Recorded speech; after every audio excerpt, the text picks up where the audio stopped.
Hello and welcome back to the Fit Finance Sessions Advent Calendar. Today we're going to look at a product that's not used so much nowadays. In the past, when it had bumper levels of commission, it was far more common to see these things around. But now they're used for select people in select circumstances. We're going to discuss investment bonds. Tom, what's an investment bond? An investment bond, it effectively allows you to roll up returns. So you put some money in and it grows, and then you pay the tax when you decide to surrender that bond. And whilst, yes, they were sold a lot because of very nice commission levels by unscrupulous advisors back in the day, there also wasn't the same tax allowances that were available now. So we do see a lot of people who've over the years picked up these bonds, and there's two main types. There's onshore and offshore.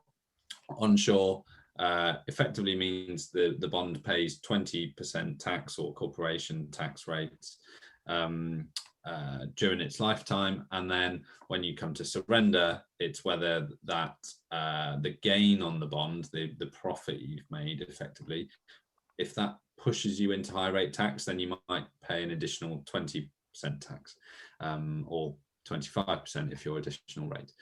So it allows the funds to roll up. If you're using a offshore bond, particularly if you're a high earner, that can be really useful because that roll up effect is much higher because there's 0% tax effectively offshore, and then you can decide when you're going to surrender. So if you're working in the city or a lawyer or whatever high earning career you have, it allows you to kind of allow those returns to grow and not pay the tax at the time, and then maybe release them later on when you're not working.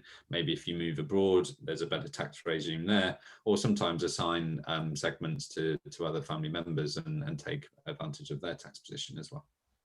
Oh, okay, cool. So it sounds like they are quite a clever sort of planning tool, especially if you're high rate now and think you're going to be lower rate in the future, or they're going to give the money away. Excellent. Go on, Tim.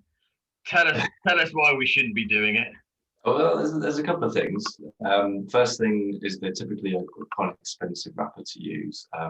Naturally, because it has a lot more legality going on behind the scenes, then you can be looking at an initial charge for the bond provider to charge yourself, in addition to whatever fees you're paying your advisor.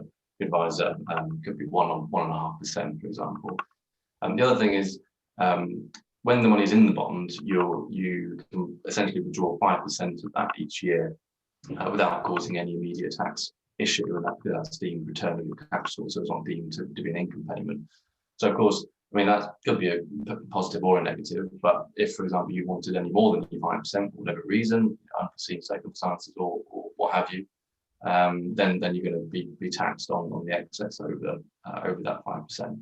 And that's 5% of the original investment value. So if you put £100,000 into one of these things, then it's the 5,000 each year that you would have access to, and that rolls up as well. So not really a risk, but it is a benefit. If you don't use it for 5 years, then that will build up in the 6th year for essentially 30% of the pot that you could have out.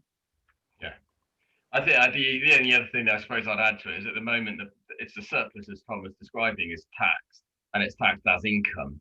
And I suppose one of the drawbacks of using these at the moment is the income tax regime is a slightly higher tax regime than the capital gains tax regime. So you tend to get taxed a little bit more aggressively for profits made on bonds than you do on unwrapped investments.